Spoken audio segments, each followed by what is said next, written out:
Hi అండి. Welcome back our channel అండి. నా ఛానల్ని కొత్తగా చూస్తున్న వాళ్ళైతే నా ఛానల్లో వీడియోస్ నచ్చితే ఒక చిన్న లైక్ అండ్ సబ్స్క్రైబ్ చేయండి. ఈ వీడియో లాస్ట్ వరకు చూడండి, స్కిప్ చేయకుండా. చాలా యూస్ఫుల్ అంటే ప్రతి ఒక్కటే యూస్ఫుల్లేనండి. ఎందుకంటే చిన్న చిన్న పాయింట్స్ అయినా కానీ టైలరింగ్లో చాలా యూజ్ అవుతాయి అన్నమాట. ఇప్పుడు మనము ఫస్ట్ వచ్చేసి హ్యాండ్స్ స్టిచ్ చేసుకుందాము. హ్యాండ్స్కి నేను వచ్చేసి ప్యాంట్ క్లాత్ అటాచ్ చేస్తున్నాను అనమాట. పట్టీలా వేసుకుంటున్నాను. కింద హ్యాండ్స్కి వచ్చేసి నేను 16 ఇంచెస్ తీసుకున్నాను కదా, ఆ 16 ఇంచెస్కి హ్యాండ్ కిందకి ఎల్బో కిందకి అనమాట.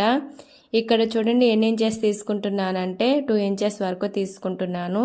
2 హ్యాండ్స్ కావాలి కాబట్టి అంటే 2 పీసెస్ కట్ చేసుకోవాలి. ఇక్కడ 2 పాయింట్స్ దగ్గరికి ఇలా కట్ చేసేసుకుంటున్నాను. మనకి హ్యాండ్ పొడవు అంటే లెంత్ ఎంత ఉందో కట్ చేసేసుకోవాలి.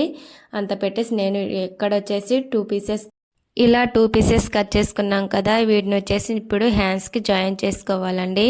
ఈ హ్యాండ్స్కి వచ్చేసి నేను లోతు మనము బ్లౌజెస్కి ఎలా తీసుకుంటామో ఫ్రంట్ బ్యాక్ లోతులు వచ్చేసి వీటికి కూడా సేమ్ అలానే తీసుకున్నాను. అంటే మనము ఇలా డ్రెస్సులకైనా ఇలా లోతులు తీసుకుంటే ఫిట్టింగ్ అనేది బాగుంటుందండి. ఇక్కడ చూసారా, మనము ఖర్చుల కోసం ఎంత వదులుకున్నామో అంత పెట్టేసి ఈ పట్టీ అనేది కట్ చేసుకున్నాం కదా, దాన్ని ఇలా పెట్టి స్టిచ్ చేయాలి. 2 హ్యాండ్స్ ఒకేసారి స్టిచ్ చేసుకోండి. ఎందుకంటే మనకి 2 హ్యాండ్స్కు అంటే ఒకే సైడ్ వచ్చే అవకాశం ఉంది కాబట్టి, అంటే కొత్తగా స్టిచ్ చేసే వాళ్ళకి చాలా అరుదుగా అవుతుందన్నమాట. అట్లా హ్యాండ్స్ అనేవి ఒకవైపుకే వచ్చేస్తాయి. ఇప్పుడు వచ్చేసి చూడండి, ఖర్చులు అనేవి అటువైపుకి పెట్టేసుకొని మనము అనుగుడు గుట్టు వేస్తాం కదా, అనుగుడు గుట్టు వేసేసుకోవాలి. ఇలా వేసిన తర్వాత ఇప్పుడు సీదా వైపుకి తిప్పేసుకొని ఇక్కడ చూడండి నేను 2 ఫోల్డ్ చేశాను కదా, సేమ్ అలానే మనకి క్లాత్ అనేది ఎంత కావాలి, ఎంత విడ్త్ కావాలని చెప్పేసి మనము చూసుకొని ఎవరిష్టం వాళ్ళకి కదండి. నేను వచ్చేసి 1/2 ఇంచ్ ఉండేటట్టు వేసుకుంటున్నాను. 2 హ్యాండ్స్కి సేమ్ ఇలానే పెట్టేసుకొని 2 డబల్ ఫోల్డ్ చేసేసుకొని చూడండి నేను ఇక్కడ చూపిస్తున్నాను కదా, సేమ్ అలానే ఇలా పెట్టేసుకుంటే మనకి ఫినిషింగ్ కూడా చాలా బాగుంటుందండి. ఇక్కడ ఇలా స్టిచ్ చేసాం కదా, ఇక్కడ వచ్చేసి మళ్ళీ ఇంకో సెకండ్ స్టిచ్ వేసుకోవాలి. చూడండి ఇలా వేసుకుంటే మనకి కదా సేమ్ అలానే అంటే 2 హ్యాండ్స్కి వేసుకోవాలండి. ఇలా వేసుకున్న తర్వాత ఇప్పుడు మనము చూడండి ఎలా ఉందో ఫినిషింగ్ అనేది. ఇది ప్రాసెస్ అనేది మనము నార్మల్ మెటీరియల్ డ్రెస్సులు తెచ్చుకుంటాం కదా, వాటికి కూడా ప్యాంట్ క్లాతే వేసుకుంటే చాలా నీట్ ఫినిషింగ్ వస్తుందండి. ఇలా 1 ఇంచ్ విడ్త్తో వేసుకుంటే చాలా నీట్ ఫినిషింగ్ వస్తుంది. ఇక్కడ వచ్చేసి నేను front part and back part అనేది లైనింగ్ పీస్ అటాచ్ చేసుకుంటున్నాను. యూనిఫామ్ డ్రెస్ కదా, లైనింగ్ ఎందుకు వేస్తున్నాం అనుకుంటున్నారా? లైనింగ్ వేస్తున్నానండి ఎందుకంటే పిల్లలకి ఇరిటేషన్ వస్తుందని చెప్పేసి. ఎందుకంటే ఇది వచ్చేసి సిల్క్ అంటే రా సిల్క్ లా ఉందండి క్లాత్ అనేది. అలా రా సిల్క్ ఉన్నప్పుడు వాళ్ళకి ఎక్కువ ఎండ ఉన్నప్పుడు అది ఎండకి చెమట పోసి అంటే ఇరిటేషన్ వస్తుంది అనమాట. అలా రాకుండా ఉండాలని చెప్పేసి ఇలా కాటన్ మనము మెటీరియల్కి వేసుకుంటాం కదా, సేమ్ దానికి ఇలా తెచ్చి వేసాను అనమాట. ఇలా వేసాక చూడండి నేను మొత్తం జాయిన్ చేసేసుకుంటున్నాను. ఇలా జాయిన్ చేసేసుకున్న తర్వాత మనము దీనికి కాలర్ వేయాలి కదా, కాలర్ అనేది ఈ వీడియోలో అర్థమైతే చూడండి. ఈ వీడియో అర్థం కాకపోతే కాలర్ వరకే ఎలా స్టిచ్ చేసుకోవాలని చెప్పేసి నెక్స్ట్ వీడియోలో చెప్తానండి. ఇక్కడ వచ్చేసి మొత్తం మనము ఇప్పుడు నేను ఇక్కడ మెయిన్ పీస్ కాకుండా లైనింగ్ పీస్ అనేది నేను కట్ చేసుకున్నాను, అంటే మెజర్మెంట్స్. ఇక్కడ ఆ మెజర్మెంట్ ప్రకారం మనము మెయిన్ పీస్ పెట్టేసి ఇలా స్టిచ్ చేసుకుంటూ ముడతలు అనేవి ఎక్కడా రాకుండా సర్దుకుంటూ స్టిచ్ చేసుకోవాలి. ఇలా స్టిచ్ చేశాక ఫస్ట్ వచ్చేసి ఫ్రంట్ పార్ట్ జాయిన్ చేశాను కదా, తర్వాత బ్యాక్ పార్ట్ కూడా జాయిన్ చేసేసుకొని తర్వాత ఇక్కడ వేస్టేజ్ అంతా మనము కట్ చేసేసుకోవాలి. ఇలా కట్ చేసేసుకున్న తర్వాత చూడండి ఇలా బ్యాక్ ఫ్రంట్ ఇలా 2 కట్ చేసేసుకున్నాను కదా. ఇప్పుడు వచ్చేసి మనము ఇప్పుడు కాలర్ నెక్ స్టిచ్ చేసుకోవాలి కదా, ఆ కాలర్ నెక్ కోసం ప్రాసెస్ అనేది జరుగుతుంది. చూడండి ఇక్కడ వచ్చేసి నేను బోట్ నెక్ లాగా అంటే కాలర్ నెక్ పెట్టేదానికి బోట్ నెక్ లాగా కట్ చేస్తారండి ఫ్రంట్ వైపు. అది వచ్చేసి ఎలా పెట్టుకున్నానంటే 4 ఇంచ్ అంటే 7 ఇంచెస్ షోల్డర్ పొడవు అనేది 4 ఇంచెస్ దగ్గర షోల్డర్ అనేది లెంత్ తీసుకున్నాను. 3 ఇంచెస్కి మనము డౌన్ అనేది తీసుకున్నాం అనమాట. అలా తీసుకొని నేను ఇక్కడ చూపిస్తున్నాను కదా, ఇలా కట్ చేసేసుకొని ఇప్పుడు నేను ఇక్కడ ప్యాంట్ క్లాత్ అనేది జాయిన్ చేస్తున్నాను. ఇక్కడ ప్యాంట్ క్లాత్ ఎందుకు జాయిన్ చేస్తున్నానంటే మనకి ప్యాంట్ క్లాత్ వేసుకుంటే చూసేదానికి బాగుంటుంది అనమాట. చూడండి మనకి అంటే ప్యాంట్ క్లాత్ ఏ కలర్ వస్తుందో మనకి ఈ టాప్కి కూడా ఆ క్లాత్ వేసుకుంటే ఫినిషింగ్ అనేది బాగుంటుంది అండ్ చూసేదానికి కూడా బాగుంటుంది అనమాట. ఇక్కడ వచ్చేసి చూడండి, ఇది నేను పాల్కెట్ అంటారు కదా, పాల్కెట్ కోసం ఇలా జాయిన్ చేస్తున్నానండి. ఇది ఇలా ఈ వీడియో అనేది అర్థం కాదనమాట, దీనికోసం అనేది ఒక వీడియో చేశానండి, అది నెక్స్ట్ వీడియోలో వస్తుందన్నమాట. ఈ కాలర్ అనేది ఎలా స్టిచ్ చేసుకోవాలి అని ఫుల్ అయిపోతుందండి, లెంత్ అనేది ఎక్కువైపోతుంది అని చెప్పేసి నేను ఈ వీడియో అనేది ఇలా పెట్టట్లేదు, నెక్స్ట్ వీడియోలో అప్లోడ్ చేస్తానండి. ఇలా రఫ్ చేసేసుకొని మనము సెకండ్ సైడ్ కూడా సేమ్ ఇలానే స్టిచ్ చేసుకోవాలి. చూడండి, ఇలా పెట్టేసి స్టిచ్ చేసేసుకోవాలి. ఈ పాల్కెట్ అంటే కొంతమందికి అర్థం కాదు కదండి. మనము కాలర్ నెక్ పెట్టుకున్నప్పుడు ఫ్రంట్ వచ్చేసి ఓపెన్ పెట్టుకుంటాం కదా, ఆ ఓపెన్ దగ్గర మనం ఉక్సులు కాజాలు కానీ బటన్స్ కానీ పెట్టుకుంటాం చూడండి, దాన్నే పాల్కెట్ అంటారండి. ఇప్పుడు కొత్త పేర్లతో పిలుస్తున్నారండి, అందుకనే నేను అలానే చెప్తున్నాను. ఇక్కడ ఇలా మనము వేసేసుకున్నాం కదా ప్యాంట్ క్లాత్ అనేది, ఇక్కడ మనకి అంటే ఒక స్క్వేర్ నెక్, మనం స్క్వేర్ నెక్ పెట్టుకుంటాం కదా, ఆ నెక్ పెట్టుకోవచ్చు, మామూలుగా అయినా స్టిచ్ చేసుకోవచ్చు అండి. నేను ఇక్కడ వచ్చేసి ఒక స్క్వేర్ నెక్ లాగా పెట్టుకొని ఇలా జాయిన్ చేసేసుకుంటున్నాను. చాలా అంటే చాలా బాగుంటుందండి ఇలా చూసేదానికి. ఇక్కడ కూడా మనము ఈ పాల్కెట్ అనేది ఒక్కొక్కరు ఒక్కో విధంగా స్టిచ్ చేస్తున్నారనమాట. నా స్టైల్లో నేను స్టిచ్ చేసానండి. ఇది ఎలా స్టిచ్ చేశానని చెప్పేసి ఫుల్ లెంత్ వీడియో అనేది నెక్స్ట్ వీడియోలో అప్లోడ్ చేస్తాను అనమాట. ఇక్కడ మనము ఇలా జాయిన్ చేసేసుకున్న తర్వాత ఇక్కడ వచ్చేసి చూడండి, నేను స్క్వేర్ నెక్ లాగా స్టిచ్ చేసుకుంటున్నాను. మనము బ్లౌజులు కానీ డ్రెస్సులు కానీ స్క్వేర్ నెక్స్ పెట్టుకుంటాం కదా, అలానే ఈ పాల్కెట్ కూడా సేమ్ ఇలా, అంటే మనకి చూసేదానికి బాగుండేదానికి ఇలా స్టిచ్ చేసుకుంటారండి. చాలా నీట్ ఫినిషింగ్తో ఉంటుంది. ఇలా ఎలా స్టిచ్ చేయాలని చెప్పేసి చెప్పాను కదా, నెక్స్ట్ వీడియోలో చూడండి. ఈ వీడియో అనేది స్కిప్ చేయకుండా చూస్తే మీకు చాలా ఈజీగా అర్థమవుతుందండి డ్రెస్ అనేది ఎలా స్టిచ్ చేసుకోవాలని చెప్పేసి. ఇలా స్టిచ్ చేసిన తర్వాత మనము ఇప్పుడు షోల్డర్స్ అనేవి జాయిన్ చేసుకోవాలి. ఇక్కడ చూడండి, నేను స్క్వేర్ నెక్ అని చెప్పాను కదా, ఇక్కడ మనకి ఒక డైమండ్ షేప్ లాగా కానీ మామూలుగా ఇట్లా క్రాస్గా కానీ స్టిచ్ చేసుకుంటారు కదా, అలా స్టిచ్ చేసుకుంటే ఫినిషింగ్ అనేది చాలా బాగుంటుందండి. అసలు ఇది ఎందుకు పెడతారంటే, ఇప్పుడు కాలర్ నెక్ పెట్టినప్పుడు మనము ఉక్సులు పెట్టుకుంటాం కదా, ఉక్సులైనా కాజాలైనా, దానికోసం అనేసి ఇది అనేది పెడతారు. ఇలా పెట్టుకుంటే ఫినిషింగ్ అనేది బాగుంటుంది. పిల్లలకి ఉక్సులు పెట్టుకోవడానికి, కాజాలు పెట్టుకోవడానికి అంటే వాళ్ళకి కంఫర్టబుల్గా ఉంటుంది అనమాట. ఇక్కడ ఇలా పెట్టేసుకున్న తర్వాత ఇప్పుడు చూడండి, దీన్ని ఇలా కట్ చేసేసుకొని మనము ఇప్పుడు ఫ్రంట్ స్టిచ్ చేసాం కదా, బ్యాక్ అనేది మనము జాయిన్ చేసుకోవాలి. షోల్డర్స్ అనేవి ఇక్కడ ఇలా జాయిన్ చేసుకున్న తర్వాత అప్పుడు మనము కాలర్ అనేది సెట్ చేసుకోవాలి. చూడండి, ఇలా స్టిచ్ చేసేసుకున్నాం కదా, ఇప్పుడు చూడండి నేను ఇలా వేసుకున్న తర్వాత మనము ఉక్సు కాజాలు అని చెప్పాను కదా, ఇప్పుడు వచ్చేసి కింద మనము కాజాలు వేసుకుంటాము. కాజాలు కాకపోయినా మనము బటన్స్ అవి వేసుకుంటాం కదా, నేను వచ్చేసి ఓన్లీ ఉక్సులే కొట్టాను, ఉక్సులు కాజాలు బటన్స్ కూడా వేసుకోవచ్చండి. నేను ఇక్కడ వచ్చేసి ఇలా సెకండ్ స్టిచ్ వేసుకున్న తర్వాత ఇప్పుడు షోల్డర్స్ అనేవి జాయిన్ చేసుకోవాలి. బ్యాక్ పార్ట్ పెట్టి షోల్డర్స్ అనేవి మనము ఖర్చు ఎంత విడ్త్ వదులుకుంటామో అంత పెట్టేసి ఇలా జాయిన్ చేసేసుకోవాలి. చూడండి, ఇలా పెట్టేసి నేను వచ్చేసి 1/2 ఇంచ్ వరకు వదులుకున్నాను. మనము ఏ క్లాత్ కానీ, ఏ బ్లౌజ్ కానీ, ఏ డ్రెస్సులకైనా షోల్డర్ దగ్గర అనేది 1/2 ఇంచ్ అనేది వదులుకుంటామండి. మెయిన్ పాయింట్ అది కాబట్టి మనము 1/2 ఇంచ్ అనేది వదులుకుంటాము. షోల్డర్స్ అంటే ఈ షోల్డర్స్ అనేవి షోల్డర్స్ మీదే ఆధారపడి ఉంటుంది అనమాట ఏదైనా సరే. చూడండి, ఇక్కడ ఇలా వన్ సైడ్ వేసాను కదా, సేమ్ అలానే సెకండ్ సైడ్ కూడా సేమ్ ఇలానే స్టిచ్ చేసుకోవాలి. చూడండి, మనము ఎండింగ్ దగ్గర స్టార్టింగ్ దగ్గర ఇలా రఫ్ చేసుకుంటే మనకి కుట్లు అనేవి పిగిలిపోకుండా ఉంటాయండి. ఇలా వేసిన తర్వాత ఇప్పుడు వచ్చేసి మనము కాలర్ విడ్త్ అనేది ఎంత ఉందో చూసుకోవాలి. ఇలా విడ్త్ అనేది ఎంత ఉందో చూసుకొని మనము కాలర్ అనేది కట్ చేసుకోవాలి, అంటే క్యాన్వాస్ అనేది కట్ చేసుకోవాలి. ఇక్కడ వచ్చేసి చూడండి, నేను 2 అండి ఇలా మనం ఉక్సుకి కాజా పట్టి స్టిచ్ చేసుకున్నాం కదా, దాని దగ్గర నుంచి మనము డబుల్ ఫోల్డ్ పెట్టేసి అయినా చూసుకోవచ్చు. కాకపోతే మొత్తమైనా ఇలా లెంత్ అనేది ఎంత ఉందో పెట్టేసి చూసుకోవచ్చు అండి. నేను ఇక్కడ మొత్తం మీద చూసుకుంటున్నాను అనమాట. ఇక్కడ మనము అంటే ఇది కాలర్ నెక్ స్టిచ్ చేసేటప్పుడు 1కి 2 సార్లు చూసుకోవాలన్నమాట. ఒకసారి చూసినప్పుడు ఎక్కువ రావచ్చు, రెండోసారి చూసినప్పుడు తక్కువ రావచ్చు. అలా 1కి 3 సార్లు చూసుకొని మనము ఈ కాలర్ అనేది కట్ చేసుకోవాలి. చాలా అంటే ఫస్ట్ నేర్చుకునే వాళ్ళకి చాలా కష్టంగా ఉంటుందండి. ఇలా కష్టంగా ఉండకుండా మనము చాలా ఈజీ ప్రాసెస్లో అర్థం కావాలని చెప్పేసి నేను ఒక చిన్న వీడియో తీసానండి. అది నెక్స్ట్ వీడియోలో అప్లోడ్ చేస్తానని చెప్పాను కదా, ఏమీ అనుకోకండి ఇన్నిసార్లు చెప్తున్నానని చెప్పేసి.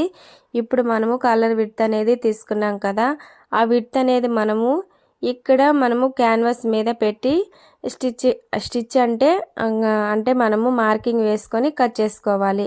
ఇలా మార్కింగ్ అనేది క్యాన్వాస్ లేకపోయినా మామూలుగా మనము నార్మల్ క్లాత్, ప్యాంట్ క్లాత్ ఉంటుంది కదా, ఆ క్లాత్ మీద అయినా కట్ చేసుకోవచ్చు. నేను వచ్చేసి క్యాన్వాస్ తీసుకున్నాను. ఈ క్యాన్వాస్ తీసుకునేది ఎందుకంటే మనకి కాలర్ అనేది స్టిఫ్నెస్ కోసం తీసుకుంటామండి. ఈ కాలర్ కూడా మనము ఈ క్యాన్వాస్ అనేది ఎలా కట్ చేసుకోవాలి, ఎంత లెంత్లో కట్ చేసుకోవాలని చెప్పేసి కొత్తగా స్టిచ్ చేసే వాళ్ళకి, పాత వాళ్ళకైనా మనము ఎన్నైనా కుట్టగలుగుతాం, కానీ కాలర్ అనేది రాదు కదండి. ఎంత కొత్త వాళ్ళైనా పాత వాళ్ళైనా కాలర్ అనేది కొంతమందికి వస్తుంది, కొంతమందికి రాదనమాట. ఈ కాలరు ఫస్ట్ స్టిచ్ చేసేటప్పుడు చాలా అంటే చాలా అస్సలు అర్థం కాకుండా ఉంటుందన్నమాట. ఒకటికి 2 సార్లు, 3 సార్లు, 4 సార్లు చూసినా కానీ మనకి అస్సలు అర్థం కాదండి. ఒకసారి చూస్తూ అంటే మనము కటింగ్ చేసుకుంటూ చూస్తూ స్టిచ్ చేస్తేనే వస్తుందండి. ఇప్పుడు మనము ఇలా ఒకసారి చూసేసి స్టిచ్ చేయాలంటే రాదనమాట. కాలర్ అనేది మనం ఒకసారి చూసి అస్సలు రావట్లేదని చెప్పేసి అక్కడ పడేసామనుకోండి, మనకి అస్సలు అనేది రాదనమాట. మనం ఒకసారి చూసామా, అది ఒకసారి ట్రై చేసామా, మళ్ళీ రాలేదనుకోండి, మళ్ళీ ఇంకోసారి ట్రై చేయాలి.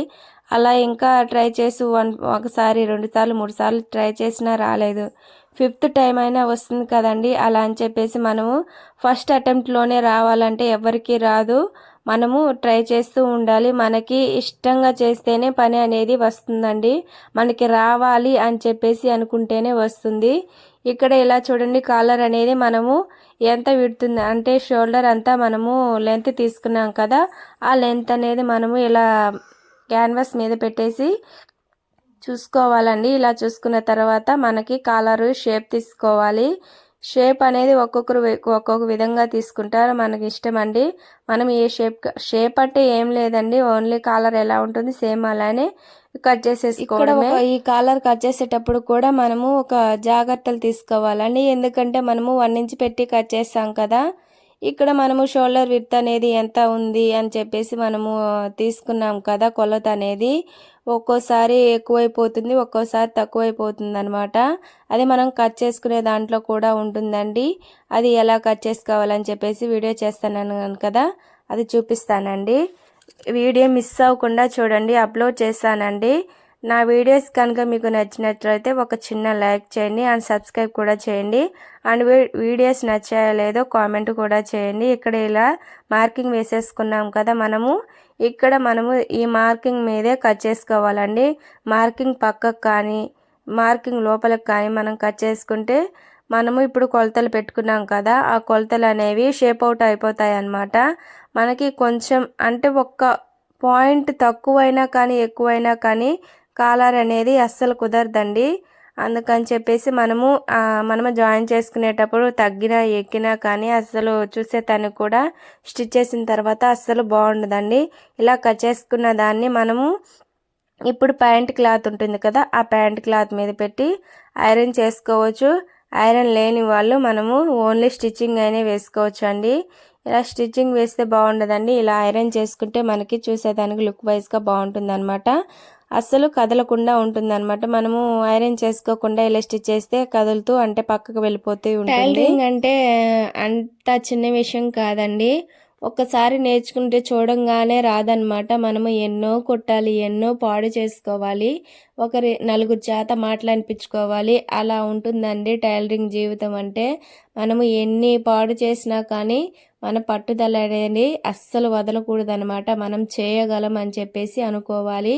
అలా అనుకునే మనము స్టార్ట్ చేయాలన్నమాట. మనము ఇప్పుడు ఏ పనైనా, ఈ పనే కాదండి, ఏ పనైనా సరే మనము చేయగలమని చెప్పేసి అనుకోవాలి. మన వల్ల అవుతుంది అని చెప్పేసి అనుకొని స్టార్ట్ చేయాలన్నమాట. ఇలా ఎందుకు అంటున్నానంటే నాకు ఇలానే జరిగిందనమాట. నన్ను చూసి నవ్వుని వాళ్ళు కూడా ఇప్పుడు నా వల్ల అవుతుంది అని చెప్పేసి అంటున్నారు. ఎందుకంటే మనము ఒకరు నవ్వారని చెప్పేసి మనం చేసే పనిని అస్సలు వదలకూడదు కదా. మనకి చేతనైంది మనం చేసుకోవాలి. ఇలా ఎందుకంటున్నానంటే అంటే నేను టైలరింగ్ 1 మంతే నేర్చుకున్నానని చెప్పాను కదా! ఆ 1 మంత్‌లో నాకు నేర్పించే ఆవిడ అంటే 1 మంత్‌లో ఏమొస్తుందిలెండి. ఓన్లీ కటింగ్ కూడా రాలేదు. అంత పర్ఫెక్ట్‌గా కటింగ్ అసలు ఎలా వస్తుందనుకుంటున్నారు? రాదు కదండీ! ఇలానే మామూలు చిన్న మిషన్ ఉంటుంది కదా! ఆ మిషన్ తెచ్చుకొని స్టిచ్ చేసుకొని మా ఇంట్లో వాళ్ళవి స్టిచ్ చేస్తూ మా అమ్మవి మా అమ్మమ్మవి అలా స్టిచ్ చేస్తూ ఉండేదాన్ని. నావి వాటి మీద ప్రయోగిస్తూ అలా అలా నేర్చుకుంటూ ఉన్నాను. ఇలానే మీలానే నేను ఇలా ఆన్లైన్లో చూసుకుంటూ మామూలుగా ఇలా ఫోన్లలో చూసుకుంటూనే మనకి బ్రెయిన్ అంటే మనకి పట్టుదల అనేది ఉంటే మనము ఏదైనా నేను చేయగలను అని చెప్పేసి అని ఉంటే మనము ఏదైనా చేయగలం అన్నమాట. ఇప్పుడు ఎలా ఉందంటే ప్రతి ఒక్కరూ టైలరింగ్ అనేది ప్రతి ఒక్కరింట్లో అంటే మిషన్ అనేది ఉంటుందండి. అలా తయారైపోతుందనమాట. ఏంటంటే ఇప్పుడు అంతా ఆన్లైన్‌లోనే వచ్చేస్తుంది కదా! చూసేసి నేర్చేసుకుంటున్నారు. అలా నేర్చుకున్నా రాదనమాట. కొద్దిగా వస్తుంది, కొద్దిగా పోతుందనమాట. మనము అంటే మనకి చెప్పేవాళ్ళుంటేనే చేయగలుగుతామనమాట. ఏదైనా తప్పులున్నా వాళ్ళు సరిచేస్తారండి. మనకు గైడింగ్ ఉంటే మనకి తప్పు చేసినా వాళ్ళు ఇక్కడ ఇలా స్టిచ్ చేయాలని చెప్పేసి చెప్తారనమాట. ఇక్కడొచ్చేసి నేను చెప్పడం మర్చిపోయానండి. ఇక్కడ కాలర్ స్టిచ్ చేసేసానండి. ఇప్పుడొచ్చేసి మనము హ్యాండ్స్ స్టిచ్ చేసుకొని పక్కన పెట్టుకున్నాం కదా! నేను హ్యాండ్స్‌కి వచ్చేసి లైనింగ్ వేయలేదండి. ఎందుకంటే పిల్లలకి ఊపిరాడదండి. ఇలా మామూలుగా హ్యాండ్స్‌కి వేసినా ఫుల్ కదా!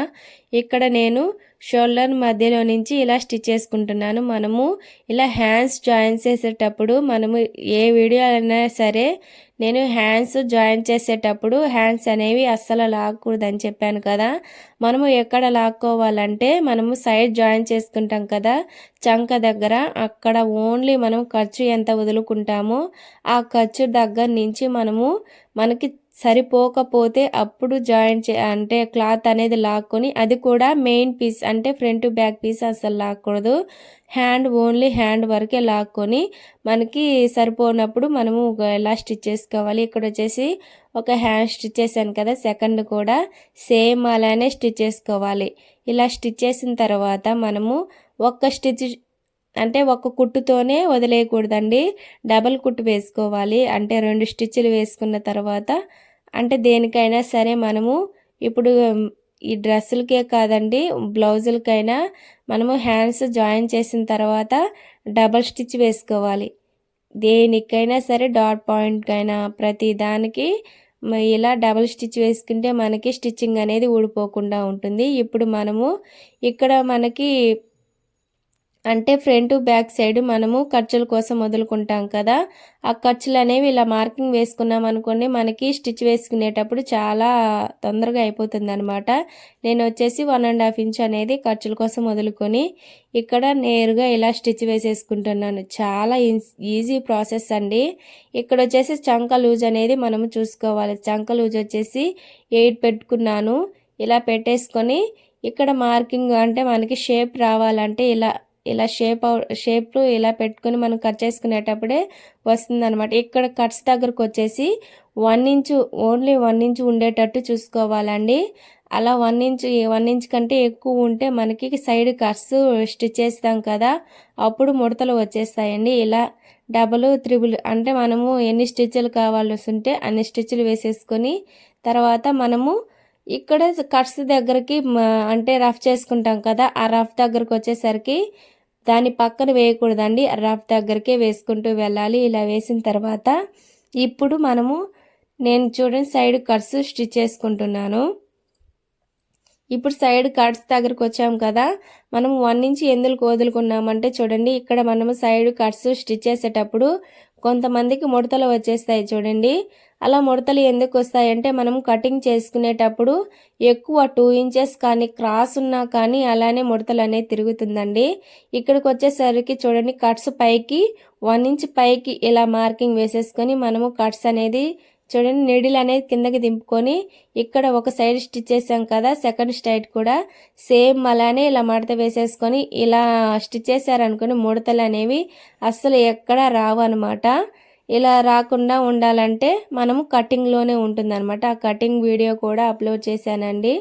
నా వీడియోలో చూడకపోతే నా ఛానల్లో చూడండి. చూసి నచ్చితే ఒక లైక్ చేయండి. ఇక్కడ మనము సెకండ్ స్టిచ్ వేసుకుంటాం కదా, ఇక్కడ చూడండి నేను హ్యాండ్ అనేది ఎలా పెడుతున్నానో, ఇలా పాదం వెనక వైపు ఇలా మనము హ్యాండ్ అనేది క్లాత్ని ఇలా పట్టేసుకుంటే, ఎందుకంటే మనకి ముడతలు అనేవి రావు, క్లాత్ పిక్కున్నట్టు ఉంటుంది కదా, అలా రాకుండా ఉండాలంటే మనము ఇలా హ్యాండ్ అనేది పెట్టుకుంటే సెకండ్ స్టిచ్ వేసేటప్పుడు ఫినిషింగ్ వైజ్గా చాలా బాగుంటుందండి. ఇలా కట్ చేసేసుకున్నా, ఇలా స్టిచ్ చేసుకున్నాం కదా, ఇప్పుడు కింద మడత వేసుకొని స్టిచ్ వేసుకోవాలి కదా, దానికోసం అని చెప్పేసి మనము ముందు స్టిచ్ చేసుకోకూడదండి. ఇలా రెండు సైడ్స్ మనము జాయిన్ చేసేసుకున్న తర్వాత అప్పుడు ఎక్కడైనా ఎగుడుదెగుడుగా ఉన్నాయేమో అని చెప్పేసి కట్ చేసేసుకొని ఇలా మడత వేసుకొని స్టిచ్ చేసుకోవాలి. ఇక్కడ కూడా బ్యాక్ సైడ్ ఫింగర్ పెట్టేసుకొని స్టిచ్ చేసుకోవచ్చండి. నేనైతే స్టిచ్ చేయలేదు. ఇలా మొత్తం స్టిచ్ చేసేసిన తర్వాత ఇక్కడ చూడండి మనం సైడ్ జాయిన్ చేసుకున్నాం కదా, ఈ జాయింట్ దగ్గర ఇంకా మనకి స్టిచెస్ ఏమన్నా కావాలని చెప్పేసి మనము స్టిచ్ వేసేసుకొని ఇక్కడ మనము ఒక చిన్న టక్స్ ఇచ్చుకోవాలని, బ్లౌజులకి మనము సైడ్ మొత్తం జాయిన్ చేసేసుకున్న తర్వాత చిన్న చిన్న టక్స్ ఇచ్చుకుంటాం కదా, ఆ టక్స్ సేమ్ ఇలానే అంటే మనకి ఇలా డ్రెస్సెస్ కూడా ఇచ్చుకుంటే మనకి వేసుకున్నప్పుడు అంటే లాక్కోకుండా ఉంటాయి అన్నమాట. ఇలా వేసేసుకున్న తర్వాత చూడండి ఇంతేనండి. ఓవర్లాక్ ఉంటే ఓవర్లాక్ వేసేసుకోండి. ఇలా ఓవర్లాక్ తెలియాలి ఇలా వేసుకోండి. ఈ వీడియో నచ్చితే like and subscribe. Thank you.